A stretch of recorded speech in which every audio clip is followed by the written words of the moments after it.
The US Congress approved a military aid package to Ukraine worth $61 billion. Well, the House of Representatives did on Saturday anyway. President Zelensky of Ukraine has called the package vital to the nation's fight against the Russian invasion. Joining me right now, I'm delighted to say, is retired US Army Lieutenant General, former commander of the US Army in Europe, Ben Hodges.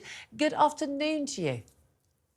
Hey, Julia, how are you? Very well indeed. We haven't spoken for quite some time. We spoke at one point very regularly about what was going on in Ukraine. Of course, Ukraine kind of fell off a lot of the front pages, didn't it? Of course, with that horrific attack in Israel on the 7th of October. But Ukraine and Russia have been fighting vicious, horrific battles throughout all that time.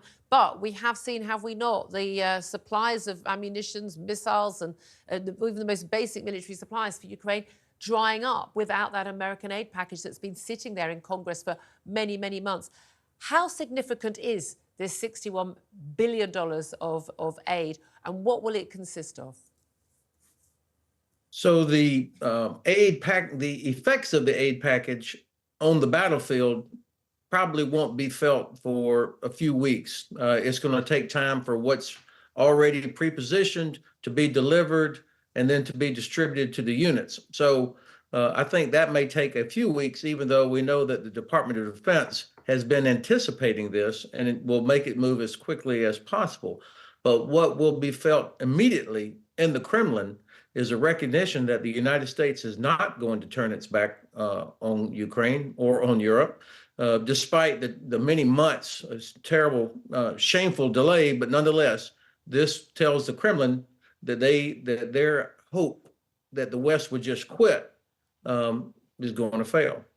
Well, this is it. There's been a real concern that Ukraine wasn't getting the support, and a lot of the Republicans, and I've no doubt that Donald Trump was the person who's kind of basically said, OK, you can go ahead with this, because it would have been his supporters who were stopping this going ahead. The idea was that, well, we shouldn't be spending money on Ukraine. We need to be spending money on Americans. Now, I can understand that, except, of course, if you understand geopolitics, that defeating Putin in Ukraine is going to be a long-term, huge saving for the United States and for the American people, is it not?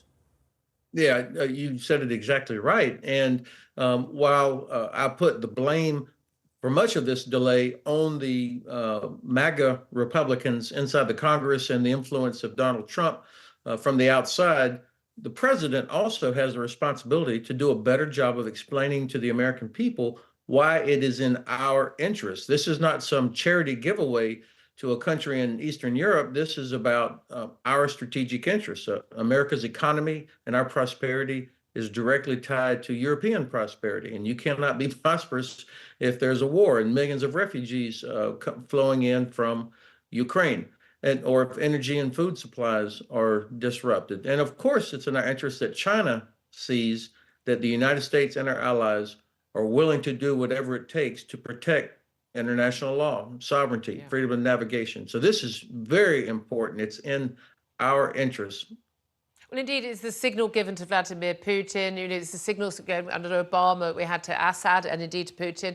That red line in Syria crossed over chemical attacks and no action taken. That signal was like, oh, it's a free-for-all. Vladimir Putin, no doubt, was surprised and shocked by the eventually united response from NATO allies to the Russian attack. But I don't think he expected it, because there'd been so little reaction in 2014 when he seized Crimea. And of course, we're now looking at what's happening in the Middle East. That threat still being posed by China to Taiwan, as China's moved on to a war footing, undoubtedly, with their economy. This is a battle that needs to be won. Is this $61 billion aid package, and I say aid, it's military hardware, it's missiles, it's munitions, isn't it? Is this going to enable the Ukrainians to defeat Russia, oust Russia from their territory, or is this just going to continue what is effectively a stalemate on Ukrainian territory? I think it's important to note a couple of things to provide a context. First of all, Trump did not approve this, and that's why it happened. There is huge disarray inside the Trump wing, or the MAGA wing of the Republican Party. And the fact that you've got several people like Marjorie Taylor Greene storming out of the House, acting like a teenager, and she's probably the most loyal to Mr. Trump. So I think that finally we're seeing responsible Republicans break away in voting to get this done. So this has got to be heartening for many of us and our European allies, but also for the Kremlin, which has invested so much money into trying to influence American politics over the years. This is a slap on the Kremlin as well as on Donald Trump. Now, the contents of the package, the 61 billion, there's a lot of different things that are in there. Much of this money actually goes to U.S. defense industry to replenish what has been given or what will be given to Ukraine. There's a small portion of it, I think about 8 billion, that is economic aid that will be packaged as a forgivable loan, if you will. The rest of it will be things like ammunition, equipment, and what I've heard from Senator Warner of Virginia, about 1,000 300-kilometer range ATACMS, long-range precision strike missiles. This is the best part of that package because the long-range precision strike capability is what will enable Ukraine to destroy Russian headquarters, destroy Russian logistics, destroy Russian artillery, make Crimea untenable. That's probably the most important capability that's coming in this package. It's very clear that the West are not going to allow Russia to win this war.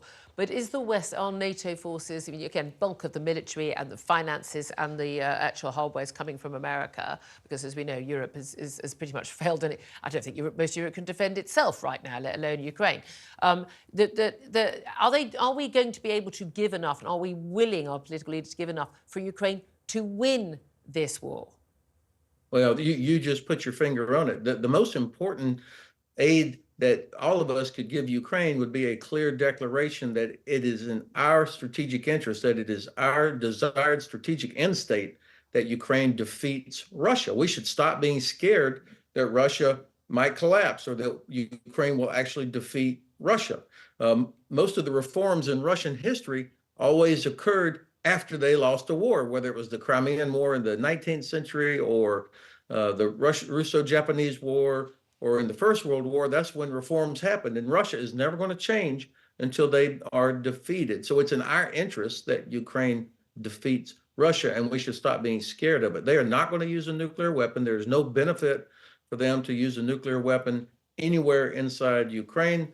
The most effect they get from their nuclear weapons is when they don't use them, and because they see how we constantly hesitate, we self-deter, if you will. I think if the United States, UK, Germany, France would all say, we want Ukraine to win, then you could have decent strategy, just like when Churchill and Roosevelt said Germany first back in 1942. And then in 1943, they said unconditional surrender.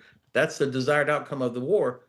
Then you can have good policy, you can mobilize industry, and you can actually do things required to win. And again, as many point out, particularly those that are much closer to Russia, the Baltic states and Poland, you know, after Ukraine, it's them next, you know, one steel toe cap from a Russian shoulder over the territory of a NATO member. We are in an all-out war at that point. We're better off stopping it now, and it's going to be a heck of a lot cheaper and a lot of fewer lives lost.